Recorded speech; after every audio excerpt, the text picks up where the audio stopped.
are we at the moment that we have been waiting for Dru and his family, where he gets to really step up and kind of show that he is a leader of sorts, or is Dru making some grave mistakes at this point?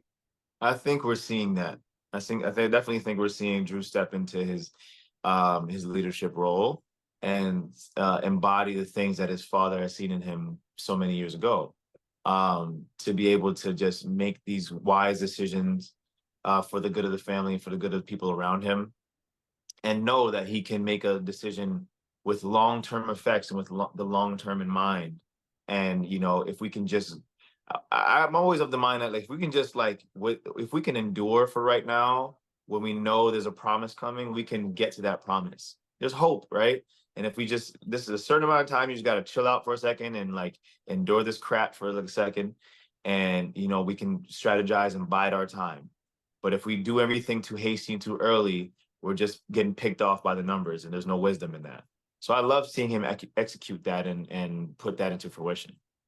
So, in Dru's perfect world, how is all of this playing out? Because he has to know that Monet, Kane, all the pieces on the board are not on board with how he's. In a perfect world, everyone gets on board. And in a perfect world, we bide our time.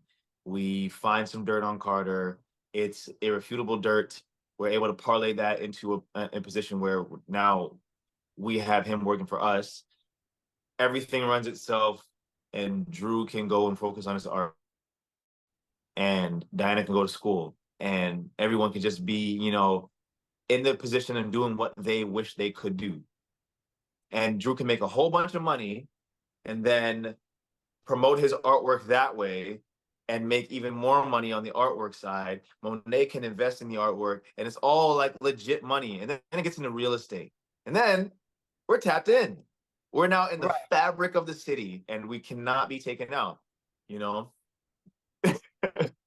So, what are Dru's feelings about Noma and Tariq, and how he plans to move them out of the way?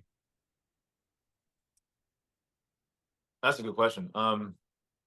I think it's more about how you can use your enemies, and how you can pit mutual enemies against each other to cancel each other out, and then see, what's left.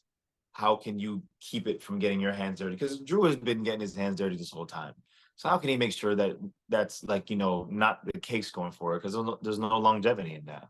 So when it comes to Tariq and Noma, we know that we have a mutual enemy in them, right? Tariq is the lesser of two evils because he just wants the same thing that we want as Tejadas: independence, and being able to have this thing run itself so he can move on and take care of his family.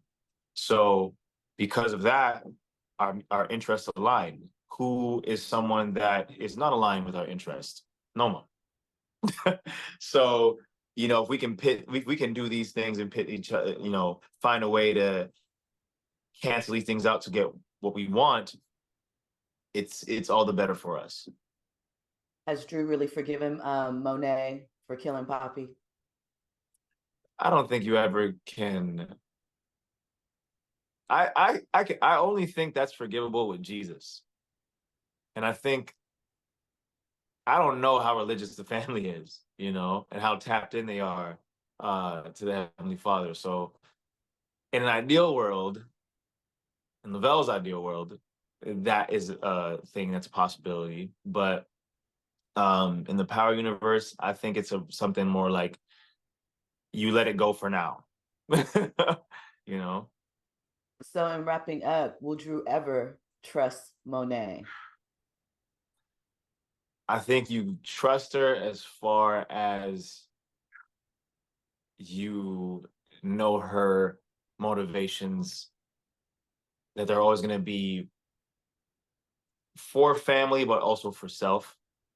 So I think you trust Monet to keep her best interest at heart, and, to, in a large part, take care of her family. So as long as you know that that's what you need her for, or that's what you need in some kind of capacity, I think you can trust those things. And I don't think she'll come after us again. So there's that. Amazing. Thank you so much for your time. I appreciate you. I hope you make Thank you. it. Me too. Me too. We'll see. We'll see.